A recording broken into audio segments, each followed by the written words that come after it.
Good morning. It's August 5th, 2022. Welcome to Triggered. I'm Cory Morgan. This is the Western Standards Daily Live News, Rant, Opinion Show, and exchanging of ideas. Make sure to make use of that comment scroll. I see somebody jumped in on there in the lead. A fellow who's going by Future Man and seems to have quite a push on for universal basic income, and that's fine. Good for you. We covered that in a past show, and we can bring up topics and talk a little bit about them. But if you can keep hammering posts over and over and over again, you will be blocked for spamming. All the same, you made your point that Robert Stanfield was a conservative leader who supported universal basic income in the 60s. Yes.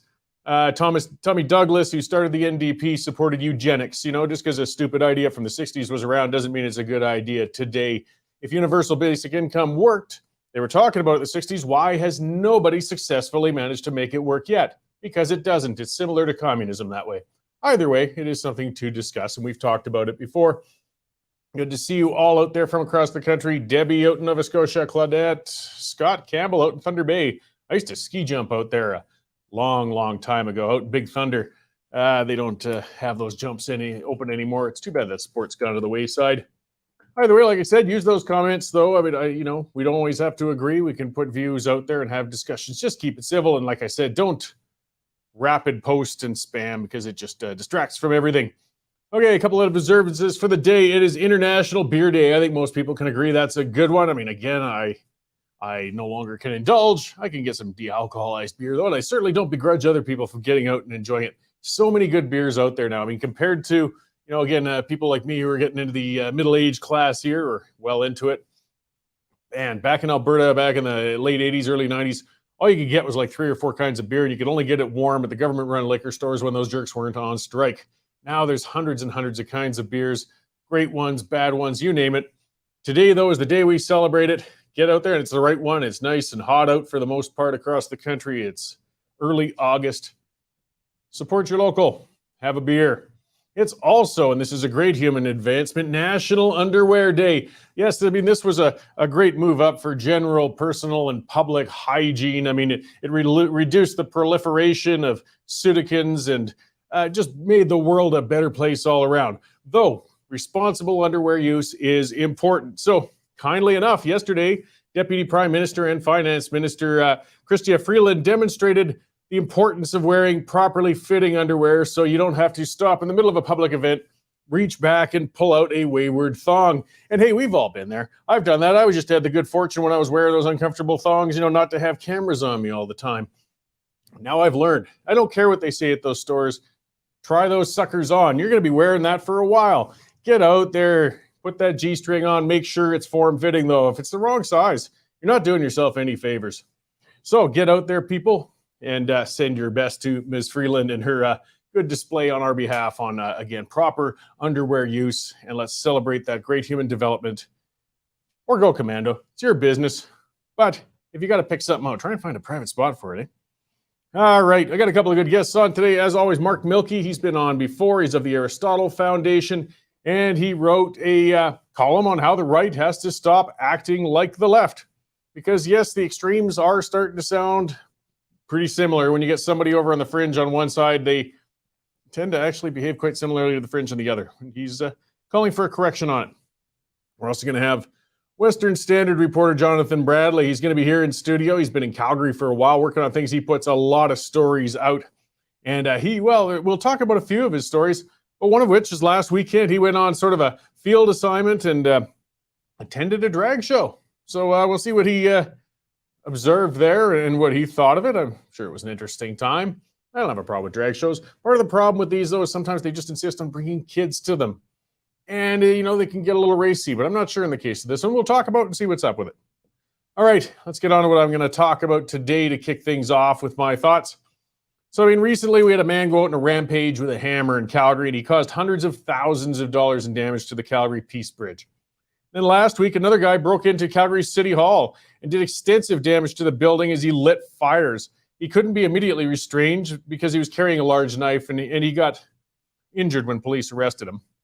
And the City Hall is still closed now due to the water and fire damage. In Montreal, last Tuesday and Wednesday, even worse, 3 people were shot and killed in what appeared to be random killings. A suspect was located on Thursday, yesterday, in a motel, and he was shot and killed by police as they tried to apprehend him. Now, the common denominator in all three of these incidents is that all three of the perpetrators were known by authorities to have serious mental disorders, but they'd been released into the public anyway. With the tragic incident in Montreal, the killer had been released from a mental institution last March, despite the psychiatrist at the hearing saying he presented a significant risk to public safety due to his mental state. They knew he was dangerous. So if an expert felt this man was dangerous, why was he released? Well, it's because of a policy trend, essentially over decades, called deinstitutionalization. Yeah, that's a big mouthful, that one. And that movement came to a head at the end of the 20th century. The rationale was that it was inhumane to keep people incarcerated for mental health disorders, and that with proper community supports and medication, they can be safely and productively living freely within the public. And in most cases, actually, this is true. In many cases, though, it's wrong. And the price of failed community integration can be pretty high, as we've seen. The push to keep people out of long-term mental health facilities is understandable. Nobody likes to think of incarcerating somebody for a disease which is no fault of their own. Just because a person can't be faulted for their mental illness, no, doesn't mean they don't present a hazard sometimes to themselves or the others around them if they aren't under control. I mean, mental institutions used to be horrible places where patients were warehoused under terrible conditions. They were often abused and they were subject to experiments even. In the 20th century, that did change, though. And in the developed world, institutions were reformed to become more treatment-oriented and with efforts to improve the standard of living for patients. When the deinstitutionalization movement took hold, though, and I blame kind of the one flew over the cuckoo's nest. It really started in the 70s and so on, people having this thought of how terrible it is to be in a mental institution. The goal of reformation of the institutions, though, changed. It went to one of elimination. And that movement was successful in that the populations of institutions have dropped and many have even closed. In the long term, though, it's becoming evident that the movement's been a failure. Many people found themselves on the streets that really don't belong there. We have a terrible homelessness and opioid addiction epidemic, and it's killing thousands right now. The solution to that crisis is going to be complicated and multifaceted. One important facet of that puzzle, though, is the number of homeless and addicted people with serious mental health disorders that never should have been on the street in the first place. In a proper institution, medication can be supervised and regulated for patients. In a street setting, many people with serious mental disorders are self-medicating with products they get from predatory street dealers. And this compounds the person's problems as they now have an untreated mental illness and an addiction to feed. Let's quit pretending the homeless person shambling around, pushing a shopping cart while talking to themselves just needs a new apartment or a job. We won't hesitate to put a person who's physically injured in the hospital. We got to stop being so squeamish about putting people with mental health disorders into proper care facilities as well. And yes, the difference is the person with the mental illness might lose personal choice, and I'm talking about secured facilities, but we don't have to like the necessity to accept it. Harm mitigation, it's a popular concept these days when it comes to addictions. Well, that term should be applied to people with mental health disorders as well. And the means of mitigation will be institutionalization for a lot of them. Existing mental health facilities are already overwhelmed. Conventional hospitals have mental health wings, but they're full and they don't provide good or comfortable long-term care. They're meant to be transitional, and patients are often discharged, not because they're healthy again, but because the space and resources are needed. Many people with mental health challenges have been housed in senior citizen care facilities as well, because the units housing residents with dementia are secured and there's nowhere else to put people. This is unfair to the seniors, the staff, and of course the people with the mental health illnesses. And finally, many of those with serious mental health issues end up in our prison system. They're often abused there and they don't get the treatment they need. Let's accept that a number of people with mental illnesses just can't be treated, at least not at this time, and must be secured within an institution indefinitely. The facility doesn't need to be a place of punishment or harsh living. Facilities should be well-funded and comfortable as possible while allowing visits with loved ones and as much supervised public interaction as safely possible.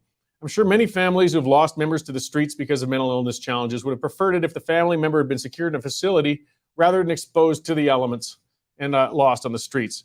If patients truly can be stabilized and eased into society, that's the best outcome.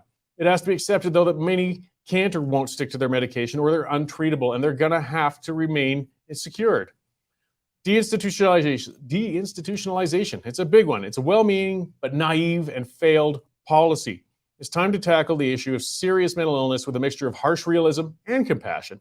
And that means expanding the capacity of our long-term secured mental health facilities and accepting they'll always be needed for the sake of patients and society as a whole. That's what I wanted to talk about today when we're seeing so many of these terrible outcomes lately. All right, enough about the nut houses. Let's talk to our news editor, Mr. Dave Naylor, and see what else is going on out there. Hey, Dave. Coming to you live from the Western Standard Nut House, Cory. Yes, it's a different sort of institution, that one. It is. We should all be institutionalized. So what do you and Jane have planned for the weekend?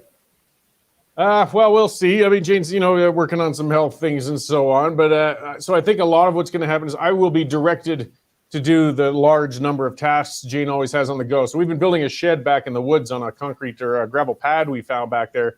I got a feeling I'm going to be putting the boards up on it under Jane's harsh and exacting direction.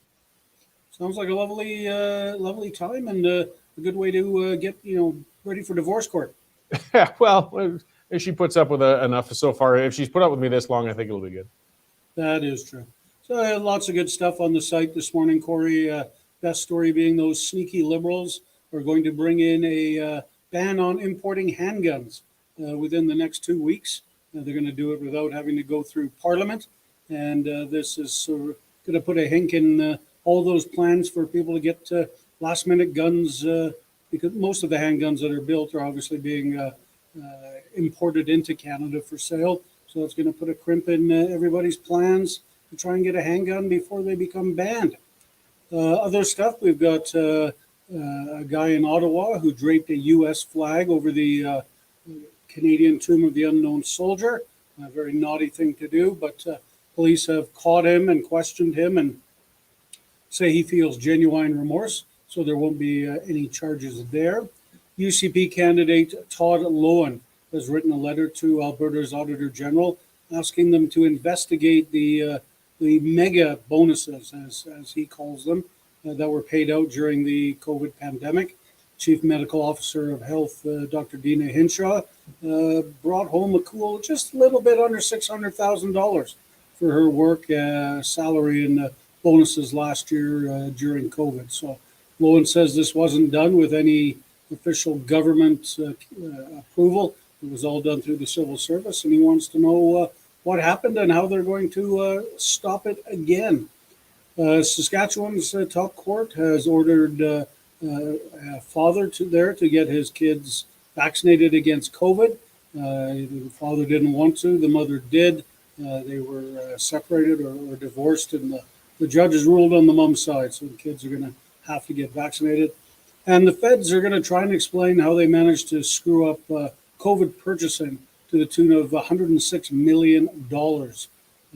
Chump change for the Liberals, Cory, but it's a big chunk of lost money for the rest of us. So that's up there now, working on more stuff this afternoon and getting ready for things on the weekend. So keep checking back because there's going to be lots of fresh content. Right on. Yes, our government always gives us lots of stories, at least to write on waste and misuse of our dollars. So we know we can always at least have those stories for the weekend. If nothing else, there's always a couple of stories a day on that. Right on. All right. Thanks, Dave. I'll see you after the show. Have a good weekend, Frank. Thanks. It is Dave Naylor, our news editor, and a number of stories. I mean, it seems to be a constant theme with a lot of those. Interesting ones, though, and breaking ones. I mean, we have a full newsroom. We have people across the country writing for us. And this is where I remind everybody the reason we're doing that is because you guys have been subscribing. This is why independent media is blossoming, not just ours, but other ones. But I'm not here to plug the other ones. I'm talking about the Western Standard. And thousands of you guys have subscribed. It's been fantastic. And we refuse to take tax dollars. So if you have subscribed already, I want to thank you. And if you haven't yet, guys, $10 a month, really, $99 for a year. You get full, unfettered access to all of the columns, the news stories as they break, the watches. Melanie's been making some fantastic productions with her series, Linda Slobodian and her documentary. All of this stuff is thanks to people who have subscribed and our advertisers too, of course. But please get on there, westernstandard.news/membership, and take out a subscription so we can keep expanding and getting better at this and covering it because it's so important. Going back to some of the discussion, a very fair question out of Ashley Ellis, on my opening round, who exactly is going to decide I have a mental illness? And yeah, it's not an easy question. And it shouldn't be taken lightly. When I'm talking about possibly putting somebody against their will into a mental health facility, that's a very serious move to be done. But we do have some very serious examples. We're not talking about somebody who has some OCD, anxiety or depression to a minor extent or things like that.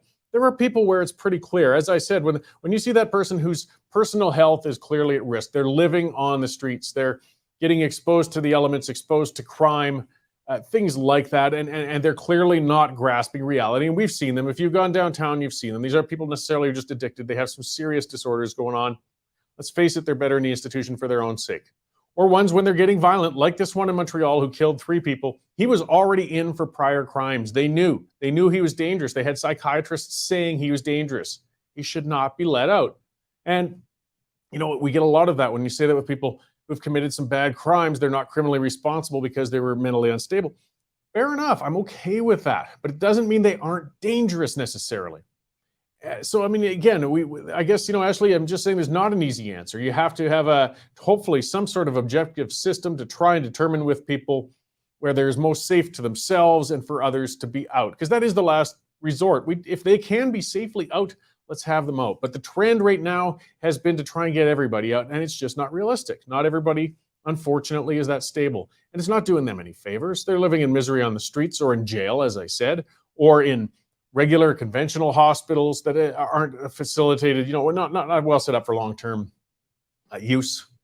But no, there's no easy answers to things. But this whole trend of deinstitutionalization is really not a good one. It was well-meaning but naive, and it's not doing favors to people. I mean, part of it was almost an overbelief too in how effective medications are, because they did find a lot of things, lithium, and a whole long list of antipsychotic medications that have really stabilized a lot of people. Prior to the medications, there was no stabilizing them. The problem is a lot of people who need those medications won't necessarily stay on them once they're on their own again. And those who can, great. But those who can't, the outcome, again, if they go off their meds, can be tragic for themselves or others. And that means some of those people have to be kept under secure supervision. And it doesn't have to be punitive. It doesn't have to be bad. In fact, these are people who are sick. I think we should be treating them as well as humanly possible. But we have to take the whole picture and the safety, again, of everybody, the patient and the public in general, into consideration when doing these things. And right now, again, it's just releasing them all the time. Not all the time, often. I mean, there's some people who are still certainly incarcerated for that reason, but there's too many that have to have been and they don't need to or shouldn't have been. And again, we got a lot of lack of space. When I read stories about mental health patients being put in with seniors with dementia, because they do have, if you've visited before in some senior centers, and nursing facilities, secure doorways and that, so people can't escape, the ones with dementia, we don't want them wandering off. So they've taken those and used those for people with mental, but that's the wrong place to put somebody. I mean, we got to have the room to accommodate this. I mean, our healthcare is running short all over the place. We're having that same discussion openly enough when we got hallway care going on and people with injuries not getting care in a hospital, a regular hospital. Well, we kind of got the same thing. We're pushing away people that need hospitalization, possibly long-term, for mental health things. It's health. It's health like anything else. They can't help it. You're sick. And sometimes it can be treated and sometimes it can't. But a physiological issue, if it can't be treated, of course, can be terrible for a person, lead to death. But we kind of remember a mental health issue as well can't be helped. And it's an illness, but it also is one that if it can't be treated, a person isn't necessarily then safe to be out on their own. And, that's what the goal is, to always have somebody safe out on their own if possible. We want to, respect people's freedoms as much as humanly possible, but we can't err too far onto the other side when people are putting themselves or others at risk. And like I said, the thing that prompted me, if you look up that story in Montreal, which, was tragic, 3 people killed, but random shootings. And then the shooter himself was killed by police when they tried to apprehend him in a hotel yesterday. And to find out in March, it was expressly made clear at that hearing, this man is dangerous, he's a risk to the public, and they still released him. I mean, if we have the psychiatrist at the facility saying this man is dangerous, then why are we releasing them? So, I mean, we've got to think a little harder on this. And, it was a terrible price to be paid for that mistake. And I'm sure it's a mistake. Nobody wanted to release a dangerous man among the public, but that's what happened. And again, we need to evaluate how we're approaching things. All right, let's get on to some other stuff and bring Mark Milke in. He wrote a couple of columns recently, actually, another one since I asked him to come on. But we'll start with the first one. Hey, Mark, how you doing? I'm great, Cory. Thanks for having me on. Yeah, I appreciate it. And you're with the Aristotle Institute or Foundation these days. I am. So we hope to launch publicly later this year, maybe early 2023. We're going to deal with issues like reason, democracy, civilization, all quite weighty, but we'll break them down over time. And even some of the issues you just talked about, like crime in cities. This is, I think, an increasingly it's increasingly evidence that crime in cities is eroding, say, the civilization that we have in cities, right? Someone can't walk their dog and, in a park without tripping over needles, that sort of thing. So there's a lot to go after these days, I think, and we're going to do that at the Aristotle Foundation for Public Policy. Great. Well, lots to look forward to. And I see in the meantime, you're still sharing a lot of thoughts. Well, you've released books, of course, a number of them over the years. But the one that caught my eye this time around, though, was that recent one. And this is one I'm sure you got some hot feedback on, but fair enough. And you called a spade, I think, and just saying that some of the people on the right should really stop acting like the left. Well, the genius of the last 500 years in Western civilization anyway has been that we stop worshiping leaders. The divine right of kings is pretty old now. Nobody takes it seriously. And we don't act like the left, as small c conservatives. We don't worship leaders for their own sake and say, only if we get the right leader, then all will be well. It's nice to have the right leader who has some good ideas, but you don't want to rely on that. And the lesson of the last 500 years in Western society, and increasingly around the world, is that institutions matter.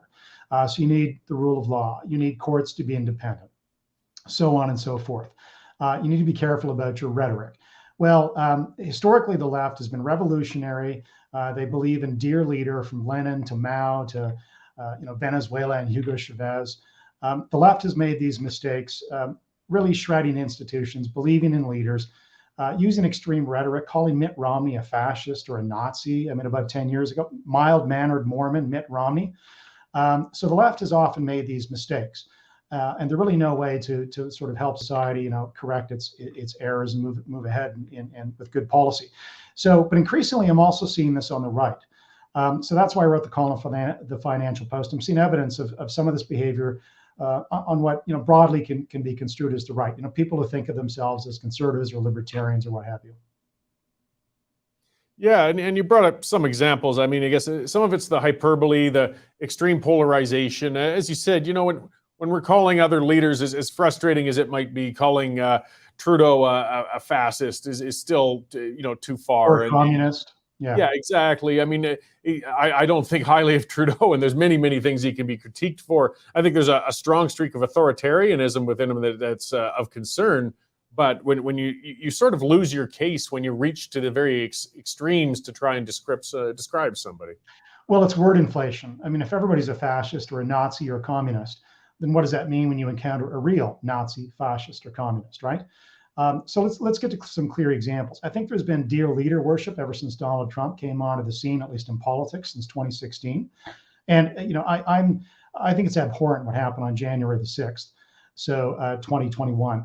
And I think that showed who Donald Trump was. Nonetheless, even before that, I think there was evidence that here was a fellow who didn't really respect American institutions set up by Thomas Jefferson and others 2.5 centuries ago, or almost 2.5 centuries ago. And so one has to be careful not to take sides, take your own side, so to speak, at face value, and the language these days. So again, look, I think the Emergencies Act was a gross overreaction. It was a violation of civil rights, and by the current federal government. There's no question that shutting in bank accounts and using the Emergencies Act to deal with blockades at the border, the trucker blockades at the border, was a vast overreaction. And I don't agree with the blockades at the border. I didn't in February. I don't now. Those of us on the right who are, we could be considered small c conservative, and I don't mean this in a partisan sense. Those again who kind of hew to conservative ideals, open markets, open trade, the rule of law, the importance of institutions, the importance of civil society, of little platoons, as Edmund Burke called them. You can't cheer on truckers at the border shutting down trade and commerce just because they're on your side and talking about freedom. If you also don't like it when Indigenous folk do this, when environmentalists do this to pipelines, when other activists shut down city cores. So I think it helps to be consistent. But I'm seeing increasingly on the right, some even think tank leaders will refer to the prime minister again as a communist or a Nazi, or Premier Kenny as that in Alberta. That's inflationary language is the best way to put it, and it's not helpful. It's also not accurate. Look, again, I have huge concerns. I think the Emergencies Act was a hammer to deal with, trade issues or border issues, border closure issues that obviously could have been dealt with and were dealt with through legislation at Coutts. So I think there's been a vast overreaction on all sides. And it doesn't help small c conservatives then to just throw away their brains or their tact or their prudence and join in kind of the crusade of overreacting or using hyped up language. I just don't think that helps. Well, yeah, and I understand frustration, but it pushes some people to. I had some, well, Twitter's always where I like to sink into the lower depths of debate, but there's some good points. And there was an incident recently with a restaurant where the owner had posed. I guess Justin Trudeau was doing some sort of PR thing there, and he had pictures with Trudeau, and he was swarmed. The restaurant was swarmed on social media. They took his Google reviews all the way down to 0.5 or something, and people went after that business. And I said on Twitter, this is ugly to behold, guys. This isn't the right way to deal with it. You got a problem with Trudeau, fine, but lay off a business owner who had a prime minister visiting. And of course, they were all saying, well, look what happened with Polyev when he went to Steam Whistle. Okay, but two wrongs don't make a right. And that's kind of what the mentality some people are taking on. And that's just making, as I said, two wrongs. We're not benefiting at all when we go that route. No, and again, I think it shreds the ability to have a reasonable debate or respond appropriately. And again, we don't like it. Those of us who again are, we consider it on the right, and I think those are, very wide general terms. But let's go with it. And I did in my column for the sake of, some context. Those on the right who don't like it when some business is boycotted because they say something on Twitter, or they host a prime minister like former Prime Minister Stephen Harper or something. Nobody likes it when that happens to our side. So yes, I don't think it's helpful to do it to the other side. I mean, like there are egregious instances where you may decide not to work with a business. I mean, maybe if they're engaged in slavery in some third world country, okay, let's boycott that business. But I mean, to jump on the bandwagon, or like you mentioned on Twitter, to attack a restaurant. I mean, this is nuts. I mean, let me give you an example from New York that happened. I think it was about a year and a half ago, where some restaurant. That, I don't know, failed to properly do something on I think it was a Black Lives Matter issue or something. Or no, it was a couple of patrons who happened to be Black showed up at a New York restaurant. And I can't remember if they were asked to put on like proper attire or something. It was more, upper class restaurant or whatever it was. Or maybe they refused seating because they didn't book in advance. I can't remember what it was, but it turned into a cause célèbre for BLM. And the poor restaurant owner, who was just trying to enforce some standards or, book reservations in advance or whatever it was, I don't remember all the details, got attacked on Twitter, same thing as you just mentioned. I mean, it was a vast overreaction. It was unfair to the restaurant owner. But all of a sudden, people are becoming targets. It's a bit of a revolutionary sentiment, actually. And again, on the conservative side, we used to believe that reform mattered, that you take a gradualistic approach to change. It's the Edmund Burke approach. You don't overthrow your monarchy in 1789 like the French do. We don't do this in English-speaking countries. We modify things over time, and I think that's a much better approach. I mean, Canada was founded on a reaction to the revolution in 1776 in the United States. We have plenty of people who said we don't really appreciate being chased up by and tarred and feathered in New York and Boston, and who ended up as refugees in what we now call Ontario, Quebec, and Atlantic Canada. I mean, so the history of Canada is a little more. I don't want to use the word moderate. That's a ridiculous word. It doesn't mean anything these days. But a more measured, prudent approach to changing society. So yeah, I think we've got some problems here. And it's not like we have to ignore the issue of freedom. That was the second column you referred to in the National Post that I wrote. We do have a strong history of freedom in this country. And I do have concerns, massive concerns, that it's being eroded. The Emergencies Act was evidence of that. But then let's think smartly how to push back on this kind of stuff. And that's one of the reasons I'm setting up a think tank, and others are helping me and others do this, is because I think there's ways to push back, and we should push back. But let's not imitate the most egregious, extreme measures of the left. I just think that's a recipe for disaster. And in fact, it saves the left from smashing into a brick wall on some of these issues that they should be held to account for. Yeah, well, and as you pointed out in that second piece, I wanted to talk briefly about that. You're pointing out we have a history of freedom. We, as a people, have a respect and an enjoyment of it, and it is threatened. There's no doubt about that. It's been infringed upon, so we should be concerned and pushing back.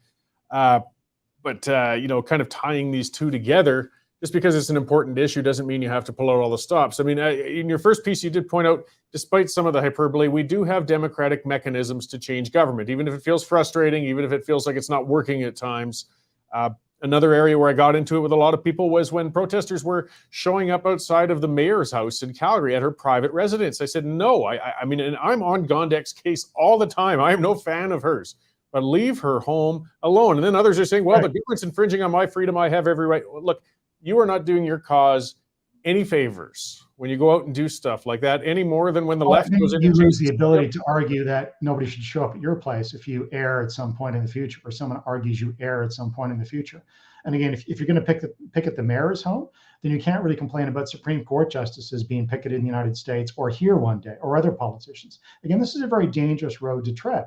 On the freedom issue, again, look, I have great concerns about the erosion of freedom in Canada, which is why I wrote the second column. And so in the first column in the Financial Post, I picked on the right, said, stop acting like the left. In the second column, I said, for those of you who are more liberal, progressive, woke, left-wing, whatever you want to call yourselves, who argue, freedom is just a dog whistle, it doesn't have a tradition in Canada, wrong, it does.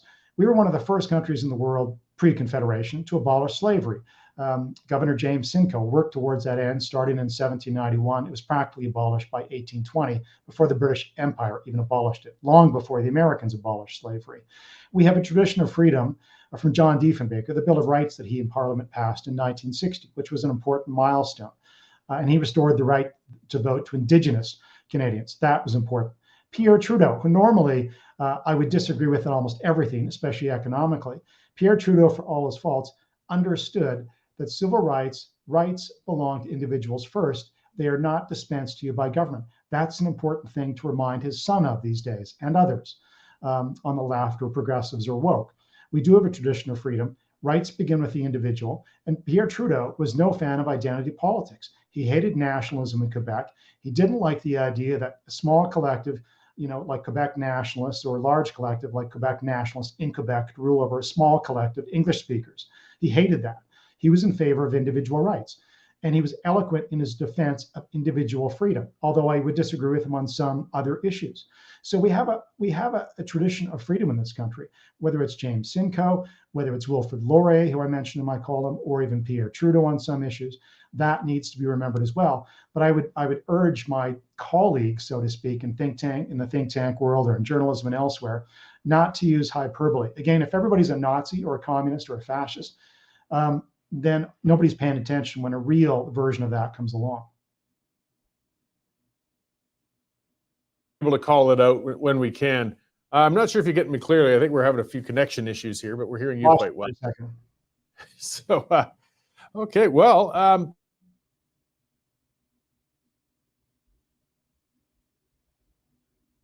I think I've lost you again. Okay, I'm sorry. I'm just having a few connection issues. So before I let you go, where can we keep up with you? You got the Aristotle Foundation on the go, and you publish elsewhere. Where can people see more of your articles and such, Mark? AristotleFoundation.org, markmilke.com, victimcult.com. So those will all do it. But the AristotleFoundation.com or .ca and markmilke.com, those will get you to where you need to go. Excellent. Well, thanks for coming in to talk to us today, Mark. They're always good discussions to keep people thinking, even if we don't always all agree on them. So I hope we can talk again soon down the road. Thank you, Cory. Great, thanks. So that is Mark Milke of the Aristotle Foundation, and he's done stuff with the Fraser Institute and written a number of books over the years and things as well. And I mean, part of the discussion, look, everything is a PR exercise. Even if you think that the democratic system isn't working and the votes don't work, fine. But you still need, then, if you want a tipping point of activists, people upset on the ground, to join together and push back, you've got to get a lot of them. And I tell you what, when you see a bunch of people screaming like lunatics outside of a mayor's household, you are not going to draw that larger number of people that you need. And again, back to that statement of two wrongs making a right. I don't care if the left called us all racists. They always will. That's what they do. Doesn't mean we should emulate them. I don't care that they blocked roads and railways. I mean, I do care. Of course I care. But just going back and doing the same thing doesn't solve anything. And again, it doesn't win that public support. They're not winning that public support on that pipeline. They're just being a pain in the ass. That CGL line's taken forever, but it is going to get done. They're just putting the cost through the roof. Their cause is still only supported by 1% of the population. And Pat's saying civil disobedience is a right when disagreeing with your government. Yes, to an extent. To an extent. Blocking a border for weeks, it's not a right. You can keep trying it all you like. It's going to end the same way. Sitting up in an extended protest on the streets of Ottawa, I think that was getting there. Again, you can't stay forever. that's some of the discussion that has to be had, I think, on the Freedom Convoy, which, I fully supported, and I definitely don't feel we needed the Emergencies Act. But what you also need is an end game. You can't sit interminably, especially, again, we have a democratic means. Rocky saying they cause no harm, don't insult the freedom fighters. Oh, bullshit, Rocky. Bullshit. A bunch of them went down there with firearms. And I don't know exactly what their plan was, but it didn't do the cause a bit of good. They blocked the border for weeks. To what end? Was the border blocked for weeks, Diana said? Yes, the one in Alberta was, at Coots. It caused a lot of harm to local farmers who were trying to get stuff across, to other private citizens trying to get across, to companies getting across. And what happened? The police eventually broke it up, and they didn't win any public support with it. You got to win public support. You don't like it? Well, it's too bad. You'll land your butt in jail like those other guys. And, we just got to have more rational discussions. We can get upset. Oh, God. Liar, they had no firearms. Yeah, whatever, Rocky. Now we're into the conspiracy theories. Look, I said it before in the show. I actually knew one of those fellas. And they weren't a setup. It wasn't a conspiracy. I don't know exactly what their plans were. And I don't think that gentleman who was arrested is typically a violent individual. But they got themselves into a terrible position. And I don't know what they were thinking when they went there. But if you want your cause to get somewhere and you support movements like that, you're not getting anywhere. You're not getting anywhere. All right. Let's see. Let's talk about a sponsor though while we're at it. And that's how we pay some of our bills. Speaking of leftism, speaking of standing up for our freedoms, because wait a minute, Sylvia, no borders were blocked for weeks. Bullshit, Sylvia. The Alberta one was. We had a guy down there the whole time. Oh, one lane in traffic in each direction was always kept flowing. That's not true, Sylvia. And we live reported the whole thing. So I will counter BS when I see it. And we were there. All right. So let's talk about how we can battle things, how we can stand up for our rights. One of which is buying products from companies that do support our rights. And that's resistancecoffee.com. I mean, they've given me this beautiful Liberal Tears mug here that I can enjoy my drinks and coffee from. And they also make a number of excellent coffees. And they support causes that support your rights. 10% of any purchase from Resistance Coffee. So 10% of it will go to groups like the Justice Center for Constitutional Freedoms. And that's the group that did defend Tamara Leach legally and got stuff done. That's the group that's standing up for your rights. They also donate to a number of other ones. You can find them all on resistancecoffee.com and see where your rights are being supported. So, I mean, you win on all fronts with this. They got great ones. Defund the CBC is one of their coffees. They've got Empty Promises, Liberal Tears, of course. Check them out. And it's, you're not just doing it to make a statement. It's good tasting coffee. It's a local company. They ship right to your place. And if you go to resistancecoffee.com/triggered, you'll get 10% off on your first order. Winning all around. 10% goes towards groups and institutions that support freedoms, and 10% comes off the price, and you actually get some good coffee. So check them out, guys. They're one of our sponsors, and they're a good one. Resistancecoffee.com. All right. So let's look at some of this other goodness here while we're at it. Speaking of COVID and all the rest of the stuff going on. Yeah, Dave mentioned this in the news update. The Department of Public Works promises to disclose what, if anything, they did to verify the credibility of federal COVID suppliers. I mean, this is just the tip of the iceberg. This is all that's been exposed so far. $100 million in contracting and theft with COVID supplies and throughout. It's a lot more than that. It's a great deal more than that, we're sure. I mean, when you get one of these, and I still don't call it an emergency, but when the government makes it one, and when they lock people down and they cause that much distress and disorder and nightmares, the opportunists and the parasites come out of the woodworks all over the place. And that's what's been happening here. All we know of right now is about $106 million worth, and there's a great deal more out there. Man, this government, again, you see, it's sick to the core, but we can expose this stuff. We can push back on it. And Sylvia, quit lying. We were there. We were on the ground for weeks. They were not always allowed through. Sorry. So, I'll push back when you're calling me liar. Guys, you're there. Rocky, Pat King, he's a nut. He had the right to go out and be a nut. But yeah, I'm not going to sit there and say he didn't bring some of that on himself. That's what I'm saying. We need rational people pushing on these things. And Carrie Lynn Oldford, yes, Putin is a nutcase. So yeah, if you're looking for somebody with a pro-Russia point of view, you got the wrong guy here for it today too. But we've covered all that in past things. Let's see what else we got out here. Some more money at work, guys. Lion Electric Company, St. Jerome. This is based on reported net earnings of $37.5 million in 2022.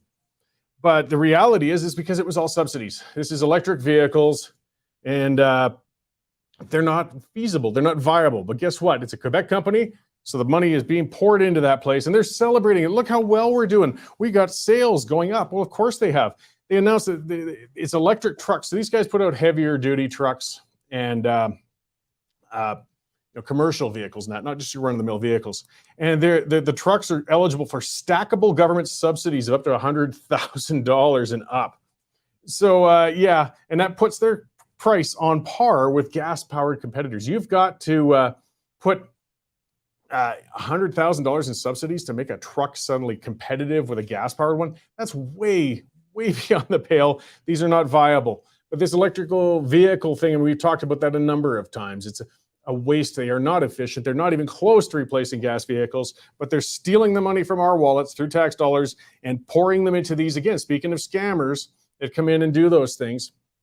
And that's what's going on here. I mean, they're parasites. Well, Quebec, they specialize in it. I mean, they are the subsidy capital of the country. I mean, they're like a funnel sucking all the money out of us into them all the time, whether it's SNC-Lavalin or, of course, Bombardier, the king of the subsidy horrors out there. The money just keeps getting poured in and in. And we see that with these, I'll say, smaller, companies like this one where we're talking about $37 million, but it's still almost all of it's coming from us. We have to keep giving them money so they can keep pushing an unviable business model. Let's see. Yes, Canadian Armed Forces. This comes up a lot, actually. And I spoke to that lawyer yesterday, Valor Law. And for people concerned about that, by all means, go there and talk to her. It was a very good interview as well. Her name was Christensen. She's a lawyer, and they specialize in protecting our service people and people from the Canadian Armed Forces.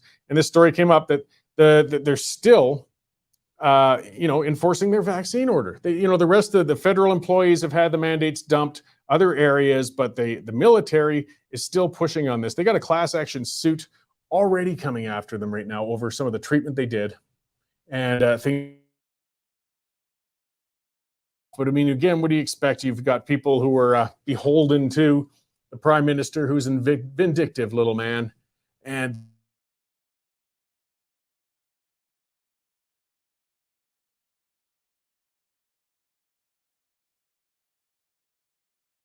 the connection's kind of going a little again. But hopefully you're getting most of what I'm putting across. I know some of what I'm putting across. See here, we've got, before I get to my next guest, I'll talk about another one that's been kind of interesting. And here we go, COVID lab. This one's a big one. It should be much bigger. So a federal contractor who was hired to manage the airport COVID test kits.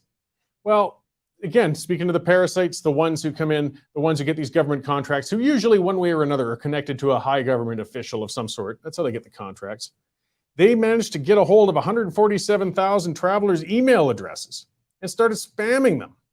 And, this is what's happening. You got government enforced things. You got a gun to your head. You can't go through the airport, so you couldn't at that time, without taking part in their system, their apps, their testing, and their crap like that. And then you find out that this contractor is basically either using or selling your information for other commercial things, and you're getting spammed with it. They're violating your privacy. And you have no choice because you're forced to deal with these guys when you go through the airport. These are big problems, and this is what needs to be exposed. Paradoxy saying chances are it was a sole source contract. Oh, you bet it was. You're darn right it was. And, they open things up to bidding, of course, and suddenly, you might start getting efficiency, or a company, they'll say, hey, we'll actually protect it. So actually, I'm going further in the story, and I see that. This was, hey, guess what? A company out of Quebec, there's a shocker. Yeah, and they got $68.3 million to run those tests at Trudeau International Airport. Well, a lovely name for an airport, isn't it? And they're using that basically for data mining so that they can spam you with other commercial products. Welcome to Canada and your government serving you. All right. I've ranted enough. Hopefully the connection seems to be stabilized. We've got our guest in. This is the first time he's been here in person in studio, though he's been working in Calgary with us for quite some time now. And it's Jonathan Bradley. He's been writing, boy, I looked up your past stories. You've already got 100 and some stories or more archived with the Western Standard. I was trying to see what you've been on. You're a prolific writer. I think 200 something, but yeah, okay, I've been doing there a ton. you go. So I appreciate you coming in so we can chat. You know, we like talking about those. You did something that's a little different last weekend. I'll start with that one right off the bat. Yep. You went to, I believe it was at Twisted Element? Yeah, I was at Twisted Element. Okay, so just so people know, Twisted Element is a gay bar in Calgary. It's a well-established one, and you attended a family drag event. Yes. There were children as young as 2 watching these drag performers get up, dance around. One drag queen stripped off her top clothes as she was performing. It was rather disturbing to watch. I viscerally felt uncomfortable at times. And that's, unfortunate. I mean, it's one thing to have a drag event where you've got trans people or drag people around, even if there's kids there. I mean, I don't think that's necessarily bad, but when it's a drag show, there's a degree of sexualizing. It's more of a stripper mentality or burlesque anyways, and things like that, which I don't think we should be bringing young kids to a straight burlesque show either. Oh, absolutely. And it was disturbing to watch these performers. Some of them were even like doing some rather sexualized dance moves. There was one point as well where I was kind of disturbed where the intermission was a drag story time. And it was one of the drag king read the kids this book about this, I think it was like a 3 or 4-year-old child who ended up transitioning. And 3 and 4-year-old children like sometimes think they're superheroes or princesses. So making a gender transition like that is rather severe.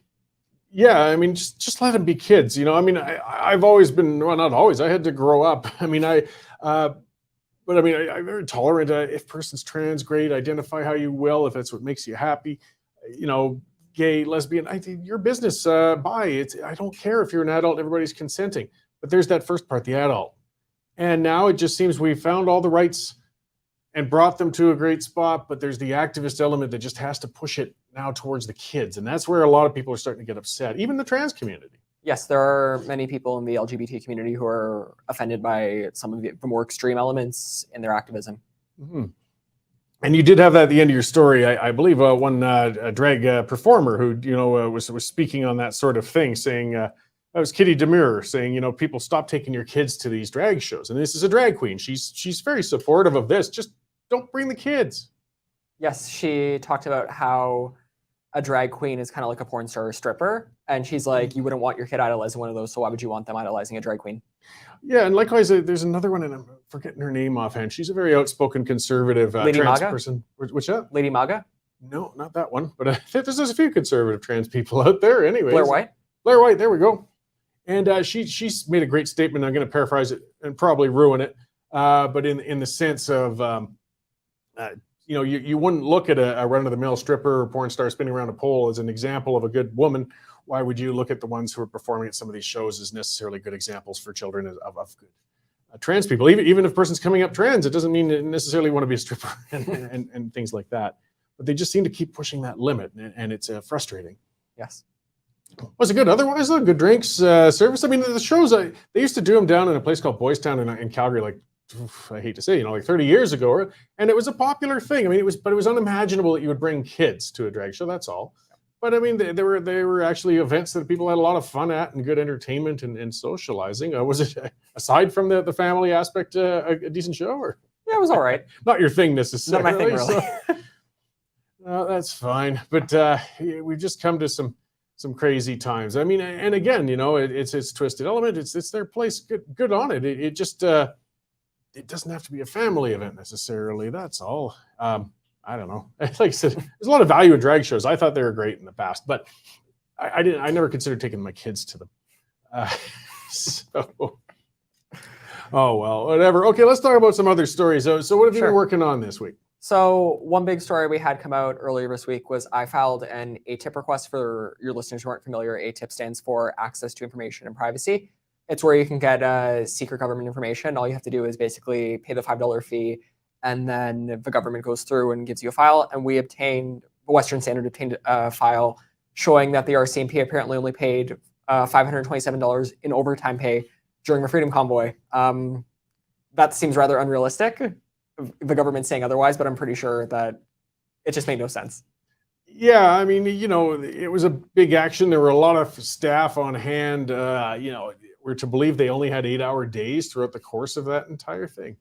Yeah, and it was funny seeing that they said, oh, $527 in overtime pay. They did say in the ATIP request that they spent, it was $1.6 million on transportation, which seems reasonable given that all sorts of RCMP officers came in. And I think they spent something like $13,000 on accommodations, which could seem practical. And then it was like $6,000 on like food, which kind of seems a little low. But I mean, then again, these were just early government figures. But it was definitely interesting seeing that the RCMP had this information, was willing to give it out to me. Yeah, and there were some other things I think that came up though. There were some like buffets that they attended and things that were pretty expensive that got expensed. But you got a lot of people traveling; that those can add up. It just seems a little odd though when you're that many people and there just isn't that much overtime. I got a feeling the compensation, because you're asking a lot for someone to travel across the country and spend a couple of weeks somewhere, they probably called it something else in the compensation, and a travel bonus or extreme circumstance, or I have no idea what they'd label it. Another story I did recently that your listeners might be interested to know was I was going through some government expense reports from the Alberta government, and I found that Alberta UCP leadership candidate Leela here spent more than $1,000 on pies for a function. She said this function was for hospitality purposes, but it was rather interesting seeing that she spent more than $1,000 on pies for an event. Yeah, that's a good chunk of pies going on, and hospitality. This isn't the government's role to expense these sorts of things. And if it's a party thing, which I think this one wasn't, but I mean, she should be coming out of her constituency's pocket, not the government's one. But they expense some of the most bizarre of things. Yep. Like I was digging through some other candidates' expense reports just to see if anyone had anything else that was rather large. Pretty much everyone else was clean. There was like a few here and there where someone was like, oh, I spent a few $100s for my staff on coffee and tea, or I spent a few $100s on candy for this event. But if you ever want to have see your jaw drop, definitely go through some expense reports. You'll find some rather shocking findings. Okay, well, yeah, things to watch, and this comes up, I guess, over the course of a leadership race that's going on right now. Basically, I mean, the other candidates, there's some of the advantages of ones like, I guess, Brian Jean and Daniel Smith, who weren't in office very long, so they won't have records that somebody could pick through. I mean, presumably they haven't done anything wrong anyways, but you didn't find anything that untoward from the rest of them then? No, nothing really. Well, that's good. I mean, it's good you got public disclosure of these expenses, because, I mean, that's part of what, it's important. Gets them. I mean, we lost a municipal politician in Calgary because he ridiculously expensed a bunch of things, and it was to the point of him getting charged for it, I believe, in the end. So, so what else have you been working on there? Well, right now I've been working on a whole bunch of stories. I'm going to be speaking with a Saskatoon father probably today or tomorrow. His son was refused healthcare because the dad wouldn't allow the son to take a PCR test to get into the facility. I saw it on Twitter, and I followed up with the person who posted it, and we're going to be having a conversation soon. Good. Yeah, and I see other things. So we got an advocacy group. They're looking for testimonies for a trial. I mean, this is they're saying COVID crimes against humanity. That's a pretty loaded premise going on. Yes, that's the Canadian COVID Care Alliance. They're one of their board members, Philip Oldfield, I believe that's his name. I don't have it in front of me. Yeah. He said that he wants to file this lawsuit with the International Criminal Court to try and hold provincial governments and the Canadian government accountable for alleged crimes against humanity. He said he was looking for people who had experienced serious harm or injury or just negative side effects from vaccine mandates or COVID restrictions, things like that. And yeah, it's on their website, so you can definitely check it out if you're interested. All right. Well, let's see what else we got. This is the Campaign Life Coalition and the Wilberforce Project. I mean, this happens with every leadership campaign. They're unapologetic, basically anti-abortion or socially conservative groups are speaking up in the UCP leadership race on which candidates they may or may not prefer. So Campaign Life Coalition said their top choice is Todd Loewen because he's a pro-life Christian. And they said that they like Travis Taves as well, but they said that they were a little concerned about some of his recent comments about abortion. And Campaign Life Coalition said they wouldn't support any of the other candidates because they're for abortion. Wilberforce Project was a little different. They said that they were endorsing Todd Loewen and Travis Taves, and they said rank them 1 or 2, however you want. They also said that they liked some of the other candidates who had more socially conservative policies, but didn't really identify as them. And they are opposed to Leela here and Danielle Smith becoming leader because they're pro-choice. Yeah, well, I mean, Smith's always unapologetically been a libertarian Yes. rather than a classical small c conservative. So, But one policy I think from her platform that would appeal to social conservatives is her plan to add COVID-19 vaccine status and political affiliation to the Alberta Human Rights Act, and that could help social conservatives. I could help, everybody. I mean, basically, with choice on medical status not being something you can discriminate against somebody on, and I think it's a very fair thing to put in. As we were talking about before with the guest I had from Valor Law and Slobody, and Linda had been interviewing her. They had taken people and publicly, around their workplace, shamed them. They had pressured them. They'd exposed their medical status to coworkers. If this had been almost any other kind of thing in a workplace of a discrimination, there would have been something under a Human Rights Act, and there's nothing to protect people for medical status. It's time to put that in there. Oh, of course, we definitely saw serious violations of medical freedom in the last year with vaccine passports and vaccine mandates. It's rather shocking to see that people would be denied entry to a restaurant or a movie theater because they wouldn't take vaccines. So what else we got here? The former Supreme Court Justice. This has been a big one. We haven't written a lot on it because sports is kind of a bit of our fringe, but it's big news is that Hockey Canada review that's going on right now. And looks like they're pulling out some heavy guns, at least, to try and review this thing and try and sort this mess out. Yes, former Supreme Court Justice Thomas Cromwell will be leading the independent review. And Hockey Canada said that Cromwell will be looking at their structures and systems. They want to get their structures and systems up to the caliber of similar national sport organizations. And he's going to be assisted by these 2 lawyers, I can't remember from the law firm, that they're going to help with. And all of this stems from Hockey Canada with all the sex scandals and the sexual assault cover-ups. Yeah, well, you got a lot of stories on the go. Let's talk a little healthcare for a moment here. That was an Ontario story, but we're seeing this breaking out everywhere. I mean, this was on a poll that showed 7 in 10 Ontario nurses felt they are unable to provide adequate care. Yep. They talked about in the study how many nurses were feeling burned out or were missing meals to, fulfill extra responsibilities, things like that. My best friend actually is a registered nurse at Sick Kids Hospital, and she was telling me all about how they've been really dealing with a whole lot of pressure lately because of the staff shortages, since many Ontario hospitals have vaccine mandates in place. And the vaccine mandates are strict. Like, they don't even allow religious exemptions in many cases. It's the only 2 exemptions you can really get are if you have a heart problem or if you're allergic to the vaccine.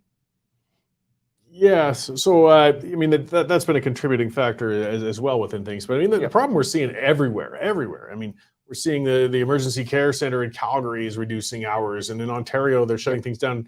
In Maritimes, I saw some hospitals cutting. And I mean, it's funny. We see Rachel Notley up there screaming and howl, and it's Kenny's fault. It's Kenny's fault. It's the UCP's fault. Well, no, it's everywhere in Canada. Yep. It's the system. When are they going to clue in? I think, guys, it's the system. Because it's not like anybody cut spending either. We've increased spending this last 2 years on health more than anybody ever imagined. Yet it's getting worse. I did 2 stories recently. One of them was about the Calgary hospital that was cutting hours to their urgent care center, and the other was the Airdrie Hospital. I can't remember the exact title. They're closing on weekends in the evenings because of staffing shortages. Yeah, and it's happening all over, but the discussion just seems to be the wrong way. They're always, well, we just need more money. We need more money. Well, we've already spent more money. That's why you need to have private healthcare. Well, to give people an option. That's what some of us certainly advocate for, at least some systemic reform. And we got to change the way it's being done because it's just not working. I attended Danielle Smith's campaign rally, I think it was about 3 weeks ago. And she spoke about the healthcare and how it was a problem. And she said, one way that we could solve this is by repealing the vaccine mandate, which the next day the Alberta Health Services ended up doing. I mean, actually, she had a premonition probably about that because she said that many healthcare workers were just getting up and leaving the province. At her rally, she spoke about a doctor who she met. He was from South Africa, and he got up and left and went back home because he was tired of dealing with the vaccine mandate. Yeah, well, and was it another one I was talking? It wasn't the vaccine mandate, but it was just our system in general. I talked about that in the show yesterday. He's a fellow looking to come here, a nurse from Croatia, and he's been trying for 2 years to get in on Ontario and the bureaucracy and the applications. And then he finally threw his hands up and said, screw it, I'm going to Texas. So, I mean, we've got a lot going on that's keeping us from getting good qualified people coming in to help serve these staffing shortages right now. I mean, I'm from Ontario and we're well known for our long hospital wait times. I haven't been inside a hospital in Alberta yet. Hopefully it won't have to be. But yeah, in Ontario, some of the wait times are really bad. Yeah, young and healthy. I mean, we always want to avoid a hospital whenever possible. Nobody really ends up there if they wanted to. But I mean, that's something I think it's always a top story in every provincial election. Always the top issue, anyways. If they poll, healthcare is always in the top two, and they're going to have to deal with that. These leadership candidates are going to have to deal with it, and they're going to have to deal with it going into the general election.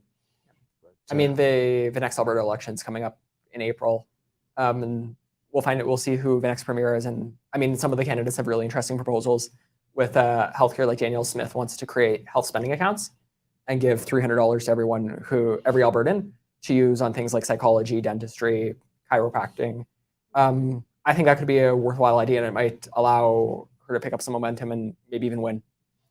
With some people, I mean, some of the fear too is, I mean, people have built this sacred cow out of the healthcare system. And I can tell you right now, I know how, the campaigning works, and Rachel Notley and the others are going to be saying, assuming, say, Smith won, well, they'll be saying it about no matter who wins. As long as they're conservative, they're going to say they're going to tear down and Americanize the Canadian system, and you're going to die if you don't have a high enough credit limit, and you'll have to sew up your own wounds and set your own leg, and we know that rhetoric's coming, but at least it doesn't always have to be effective. I'm kind of impressed in seeing somebody challenging it, even if you're going to get the blowback. I think it's time they do, because they're going to get the blowback no matter what they say. Yeah, like regardless, whoever wins the Alberta NDP will definitely portray the winner as some evil, racist, bigoted monster, whether that be Daniel Smith or Travis Taves, or even someone like Rajan Sani, who's a person of color. Yeah, they only have so many lines, it seems, in opposition. As we watch this develop, I just hope, I want to see from some of the other candidates in this race, because, we've both been watching it. Yes. And the other ones are all being guarded. They won't touch healthcare if they can at all help it, because they know it's a trap. Guys, get a little innovative. Talk about doing something. The status quo isn't enough. It doesn't even have to necessarily agree with me with privatization, but show some courage. Like, clearly the status quo isn't cutting it, but none of them have the courage really to shake it up. Yeah, privatizing healthcare is definitely a touchy subject, because then you have all the left-wing politicians screaming, being like, "Oh, conservatives want people to die, even though people are dying waiting for healthcare now." But it's free to die waiting for healthcare right free now. to die. So you don't have to worry about getting bankrupted. All right. Well, I think we kind of covered most of what you're on. I know, as I said, you've got a lot on the go. You're putting a lot of those stories out there. And and I'm loving Calgary. It's an amazing city. Yeah, and there's some other stuff. So you attended the Stampede. You've taken in some of these Western events. It wasn't just the drag show that I guess they didn't endear themselves as much to you as they should be. I went to the Calgary Stampede. I got to watch rodeo events for the first time. My favorite was bull riding. It was really cool to see the cowboys bucked off the bulls. Yeah. I also had some of your listeners might not like this. I had the mealworm hot dog at the Calgary Stampede. It was pretty tasty. Don't worry, Klaus Schwab didn't encourage me to do it. Yeah, well, again, hey, it falls into everything else. If you're a consenting adult, you can eat whatever the hell you like. And that's part of the fun with it. I remember years ago they did scorpion pizzas and all sorts of gnarly things. But just I don't think they're ever going to turn into bestsellers. But it's just part of the whole. Yeah, it was similar to the Canadian National Exhibition, which is our big festival, our big fair in Toronto. Yeah. It usually happens towards the end of the summer. And they usually have all sorts of like wacky food. They don't have any rodeo events, so this was definitely a first for me. It was really cool being an Ontario boy to see cowboys, riding around their horses.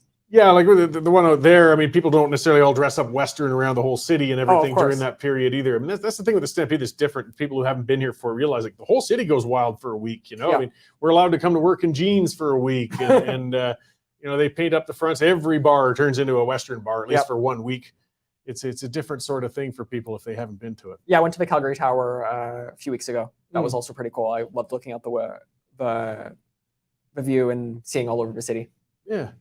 Well, right on. Well, thank you for coming in to talk to us today in person. Thank you. You've been on the show before, but not in person. Not face to face. So I'll let you get back into that newsroom. I'm sure Dave's got a whole list of things he wants to get you I'm sure on he does. next. Right. Have a good day. You bet. So that is Jonathan Bradley. Yes, he's come all the way out from Ontario to write for us out here. Of course, we've got readers and viewers from all across the country out here. And he, as you can see, he's written stories on things that have happened in Ontario, and a lot of it now he's out here in Calgary. A lot of the Alberta beat and going out in person and checking things out. Like I said, I don't have a problem with drag shows. They're fine. But just I don't know how family they can be, We'll see. I mean, kind of digressing a little, like I said, way back when in the 90s, when Pride was still pretty small and it wasn't, a big affair like it is nowadays. It was a girlfriend of mine at the time who took me out to a couple of those, and I had to learn. It was a great time, and it was interacting with people in social, I guess, groups that I didn't typically interact with, and it was a good eye opener, and it was people getting together. I haven't been to a Pride event now, though, in years, because I won't go to it because they've politicized it so badly. Like I said, it got to a point where they just couldn't stop and they pushed too far. So, well, now we're not going to allow the police there. Now we're not going to allow the certain political parties to put out a point of view there. And we're not going to, well, wait a minute. The whole goal of this was us all getting together and getting to know each other. And now it's gone back all the way full circle to,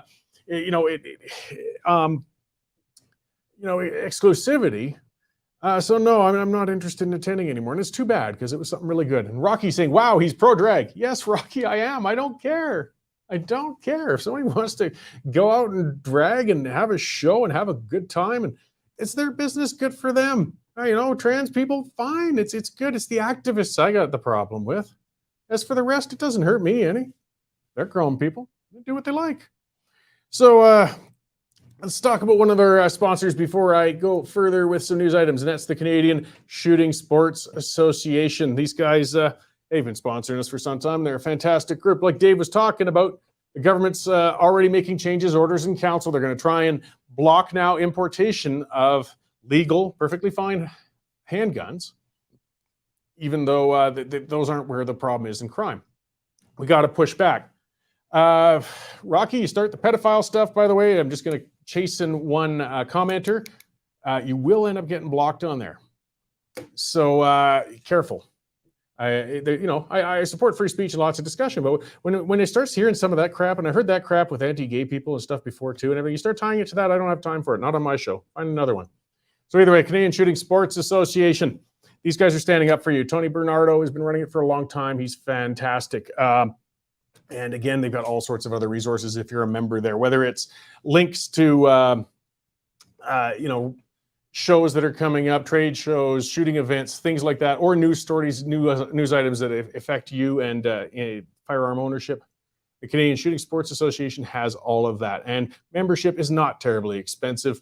It's well worth it. It's an investment in your own rights. Get on there, guys. You can Google it, Canadian Shooting Sports Association, or just go directly to it, cssa-cila.org, and take out a membership. If you enjoy your firearms, you want to protect your firearms, these are the guys to get to. All right. And yeah, this is the story I've got at the top of my thing there. Public Safety Minister Marco Mendicino. I don't even know how long we've had a public safety minister. What kind of a broad named ministry that is anyways. And he's really been in the midst of everything. I call him the minister of lies or the minister of BS because he's been caught lying so many times, this guy. He's got no hesitation to just make things up to fit his agenda out there. And now he's the one pushing on this. And this is what's interesting. He says they plan to temporarily ban the import of handguns in the country. No, they aren't. There's nothing temporary about it. When they bring these sorts of things in, they are not coming back. And it says this will last until a permanent freeze is passed in Parliament and comes into force. So at least, I guess, don't even call it temporary. You're just trying to bring this in prematurely rather than having it go through Parliament. They don't want to face discussion. He can't discuss things without just lying about stuff. Here's I guess Edmonton. I'll see how that works. Alberta ends Edmonton hallway medicine directive to combat patient surge. So I didn't realize it was a directive from the provincial government calling for hallway care. The bottom line is, as I was talking to Jonathan about, our healthcare facilities are overloaded. They're running out of resources. It doesn't matter how much we spend, we can't keep up. And literally people were being taken care of in the hallways because they just couldn't find somewhere to put them. And that's part of where it was coming all the way down the line, because then they were taking ambulance,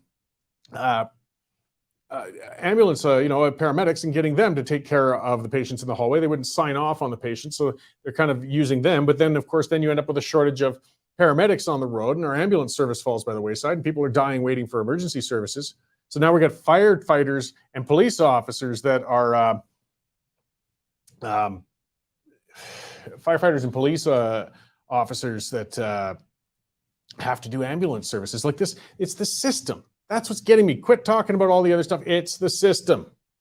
And we've got to examine that, but nobody's got the courage to. I'm not even huge on that whole healthcare savings plan idea. I don't like that out of Smith that much, but whatever. At least she's got the balls to put out something that the others aren't. She's willing to talk about doing things different and thinking outside of the box and putting forward more creative solutions than what the NDP or the more cowardly Conservatives are, which is just always, we'll just keep spending more money and spending more money and spending more money. We can't. We spend some of the most per capita on earth, and we have some of the worst outcomes. Let's face reality. You know, Carrie Lynn Oldford saying nothing new. Our healthcare system's been buckling for years. Yes. And, and governments have come and gone. They've changed. Different provinces have different governments. It's not an ideology thing between NDP or Liberal or Conservative, because none of these governments can fix this. They have fixed it. They've all had the opportunities. But if you aren't going to change the system, it's not going to get better. It just comes down to that.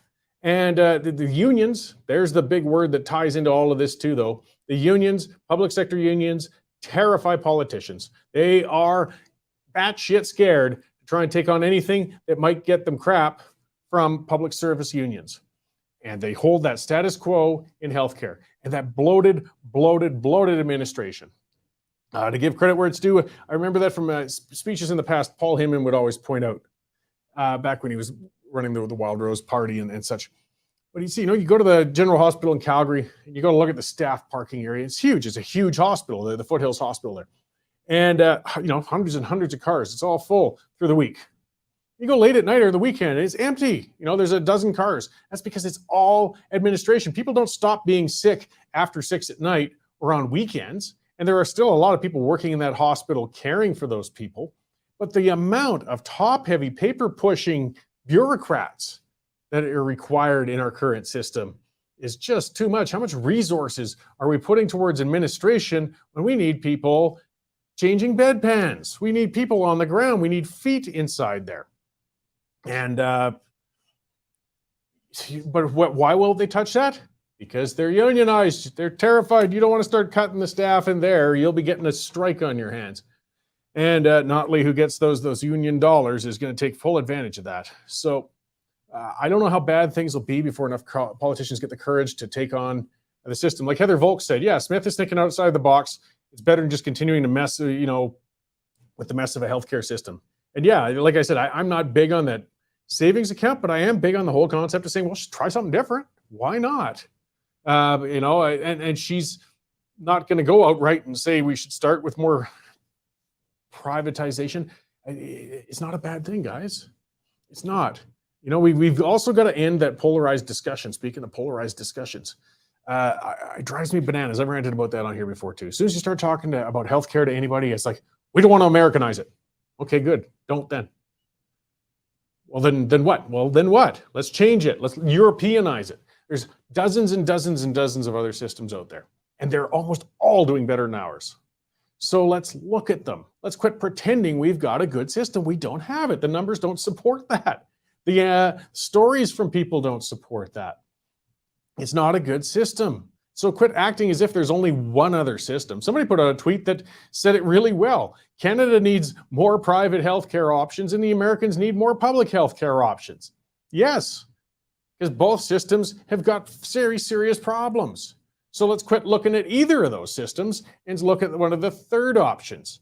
And those third options are all over Europe. The French system, they've got some of the best outcomes in the world, or at least they used to. And it's because they had a public-private mix. And it's still universal. See, there's the word that a lot of people lose their mind over. They don't realize what's going on. Universal. That's the principle everybody wants to hang on to. They want to make sure everybody gets care no matter what. I agree. I don't like the thought that, hey, if I spent too much on a vacation and things and suddenly got sick and got to the hospital and got laid with a $100,000 bill that's going to bankrupt me. No, I don't want that. I want universal care for everybody. But it doesn't mean it has to be all government run.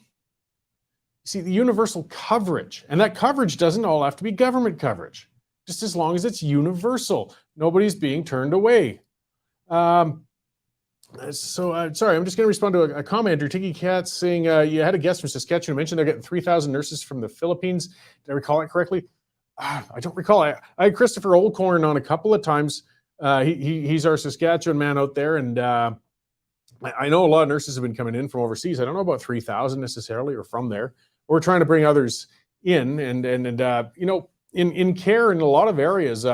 Filipinos have been fantastic, actually, staff and workers out here. Care homes, all sorts of spots. These are jobs that, we can't fill right now with anybody else. So they're coming over and doing a good job on it. I say carry on with it. But I mean, getting back to that whole system, whether it's Filipino or whether it's born in Red Deer, we can't afford more people in a broken system. We got to change the system. And we got to open that discussion. And that means politicians have to have the courage to start untying the knot on that box and opening it up and saying, well, what can we do about it? So Smith at least has shown some courage there. And, these other candidates, and that's what people mix that up. It's been fun covering the leadership race and putting my view out. And I'm going to continue to put out my views on it all the way to the end. I was somewhat, and it wasn't even that critical. It's just a bunch of ass clowns read it that way. But, I wrote on some of the difficulties that Smith got herself into because she talks too freely and her cancer stuff got taken out of context and it hurt her campaign.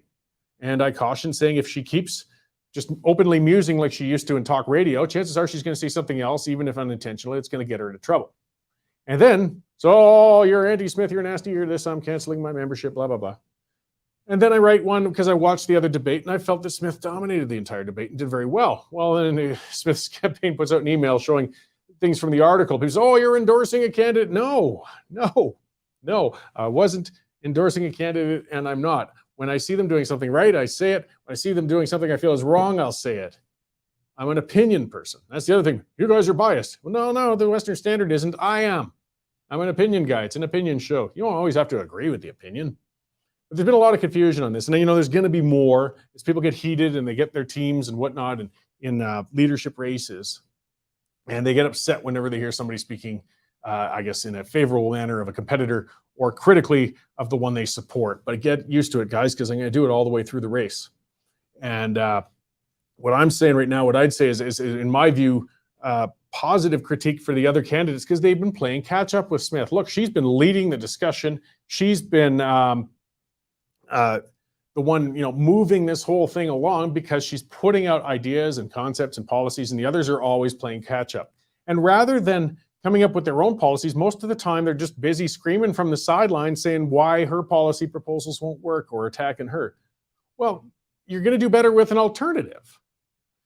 Then come up, tell me what you're going to do. I do want to see, I don't care which candidate, whether it's Rajan Sani or Taves or any of the others, say, what are you going to do with healthcare besides the status quo? Come up with something. Come up with something that'll shake things up. Come up with something that'll make a headline. Say something different. The reason you're getting forgotten is because you're asking for it, because you're too cowardly to put out innovative platforms or policies that would shake the status quo. So, hey, if she's going to keep eating your lunch, guys and gals, in that race, until you start getting some courage to put out things that are different. Because if people wanted the status quo, Jason Kenney would still be premier all the way into the next election, wouldn't he? But they obviously didn't like the direction things are going. So campaigning on more of the same isn't going to work, guys. But we'll see. There's months left, and we'll see how the campaign goes, and we can talk about it. So, see, here's some of the discussion. This is where it gets mixed up. So Sylvia's saying, oh, what happens to those who can't afford a private hip surgery? They're going to get a new cane? No, we're going to cut their leg off. Didn't I say universal? So what have we got now, Sylvia? We've got people waiting 1.5 years for that hip surgery, suffering, getting addicted to opioids, because that's what the doctors give them while they wait. Why don't we bring in more private care options? Universal. Remember that word, universal. So it means you're not paying out of pocket, even if they can't afford it, but a private company might put the hip in. That's what we're talking about. But when we do that fear-mongering, we're just going to give a cane, see, that's shutting down discussion. That's unreasonable, and that's the crap that's leading everybody to this system where you just keep pouring more money into a broken system. And I don't like that kind of rhetoric. So yeah, I'm going to call it out when I see it. It's nothing like that. I'm not saying we should have people dying or suffering because they don't have the funds for care. Universal. Sylvia's saying she wasn't talking to me. Okay, well, either way. When I see it in the comments, girl, I take them all as talking to me. But I want that discussion. We can have more options and still universally cover everybody. You know, nobody but a psychopath wants to see somebody dying because they didn't have enough healthcare coverage. The problem we have right now is people are dying waiting for healthcare coverage. It's kind of like I said with Jonathan earlier. Yeah, it's free. You're dying waiting for that free coverage. There was a terrible case in BC. I wrote on that a couple of years ago. This young kid, he was waiting and waiting and waiting for surgery on his back. It was just crooked. It was like a very extreme form of scoliosis or something like that. And it got to the point where it fully crippled him. And doctors agreed if they could have just gotten him in for surgery earlier, they could have treated and fixed this kid, but it was too late. It just took too long waiting to do that. Sylvia saying universally is totally different than private. No, it's not. It's not at all, Sylvia. It's not at all. Universal means everybody's covered. It doesn't say it has to be covered by the government. It doesn't say it has to be provided by the government.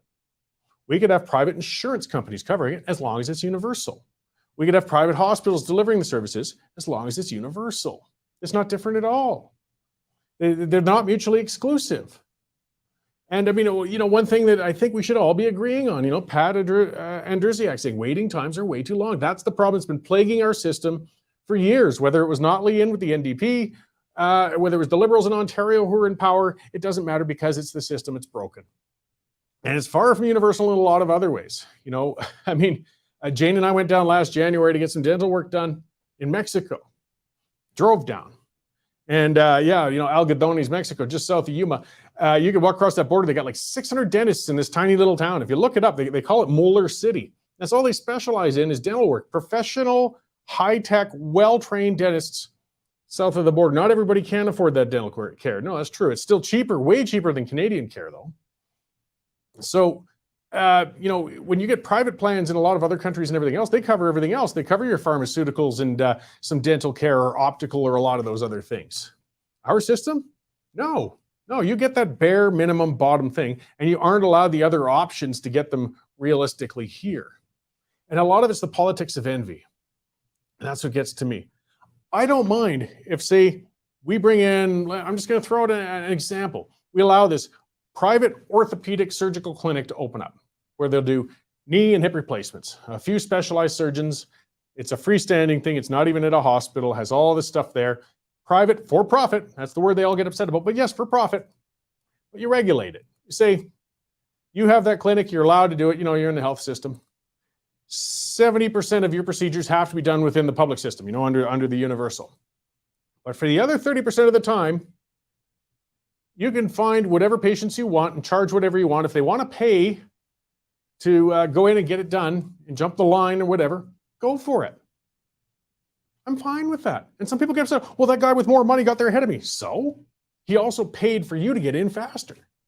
So you would rather you equally waited for 8 months rather than say this guy gets in 2 weeks and you got in 4 months. You cut your wait in half. Set aside the envy. Let's look at other models. Cheryl Dawn pointing out, yeah, the River Cree Reservation is building a surgical unit. And I think that's awesome. I think the reserves might be the ones that actually crack the medical status quo, because there's one other area. There's one thing that scares governments even more than unions, and that's First Nations reserves and businesses. So are they really going to march in and shut down a private surgical or clinical facility on a First Nations reserve? Not in a million years. Keep it up. I hope we have one on the Tsuut'ina soon. I hope we get one on the Thunderchild Reserve in Saskatchewan soon. I hope we see these things all over the place. Let's get one on the Blueberry Reserve up in BC. Let's do this. But there's discussions to be had. The status quo isn't cutting it. And that's the main thing. And we've got to stop shutting down this debate or trying to say that it's black or white, because it's pretty broad. And there's a lot of interesting solutions, but a lot of the candidates are scared to put out real solutions. All right, I've ranted enough for a week. It's been a long one, even if it's been 4 days. Let's see here.